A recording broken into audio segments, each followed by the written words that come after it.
Kalau Mbak bilang Mbak sudah melakukan terapi dengan human placenta di RSCM, silahkan lanjut aja karena itu kan bersinergi dengan ini. Nggak ada kontraindikasinya ya. Jadi yang di sana human, yang di sini ini salmon segala, jangan-jangan kembar ntar anaknya enggak. Gitu Mbak. Jadi lakukan aja ya. Yang pasti kan bukan hanya ovarium Mbak saja. Itu harus diingat ya. Orang kadang karena dia ngilu, dia pengennya kakinya sehat terus muda. Tapi kan sebenarnya bukan hanya kaki lu doang. Kepala, ya, otak, mata semua diperbaiki. Kita kadang nggak sadar ya, terutama mata ya. Mata itu kan kita untuk melihat, tapi kita jarang perhatiin mata kita sendiri. Itu hati-hati Mbak. Jadi harus diperhatiin juga.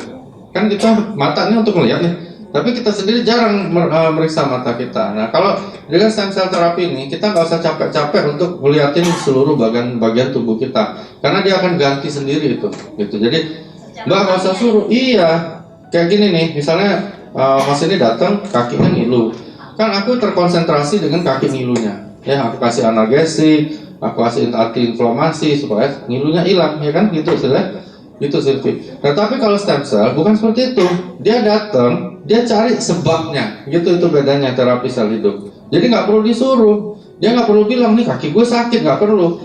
Si stem cell ini akan cari kenapa kakinya sakit dan dia obati. Itu namanya terapi sel hidup. Jadi automatically cure apapun. Nggak perlu kita bilang ini kenapa ya lahir gue gini, nggak perlu. Dia akan cari sendiri. Itu istimewanya. Kalau yang simptomatis kan tergantung keluhan pasien. Mencret, kasih obat mencret.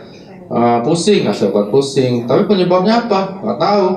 Aku pernah punya pasien di rumah sakit, koordinasi sama aku sampai 1 bulan diudak-udak sama segala dokter spesialis, nggak ketemu sakitnya.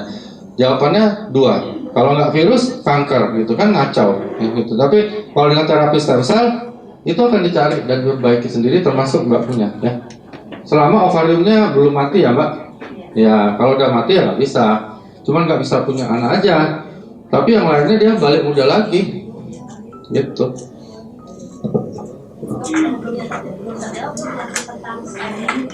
Spine injury, oke, spine injury Mbak bilang terapinya di RSCM tadi ya, betul. Jadi makanya aku jawab tadi Mbak, kalau misalnya spine injury itu kan penyebabnya ada beberapa Mbak ya, bisa fraktur, bisa trauma, bisa dislokasi, bisa tumor.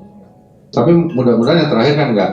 Nah, kalau itu memang terjadi, apa yang bisa dilakukan oleh terapi stem cell? Ya semua yang rusak itu dia perbaiki. Tergeser, ada yang retak-retak dibaikin, nah seperti itu. Jadi, tapi nggak bisa nyembuhin penyebabnya, karena itu anatomical, Mbak. Jadi itu anatomis terganggunya. Oh boleh, Mbak. Kalau stem cell ini harus dilakukan untuk terapi dasar. Yang lain aksesoris lah, misalnya Mbak beli mobil, mau pasang pelek, mau pasang TV gitu loh. Jadi yang lain aksesoris. Tapi stem cell terapi lakukan kalau pengen panjang umur dan jauh dari penyakit degeneratif. Tapi kalau mau pendek umur, terus pengen sakit yang macam-macam, ya nggak usah minum.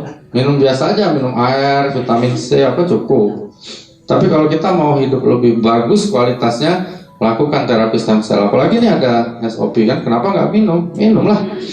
Kecuali nggak ada duit, yang nggak ada duitnya ya cari bonus sponsor lah Mbak, minum.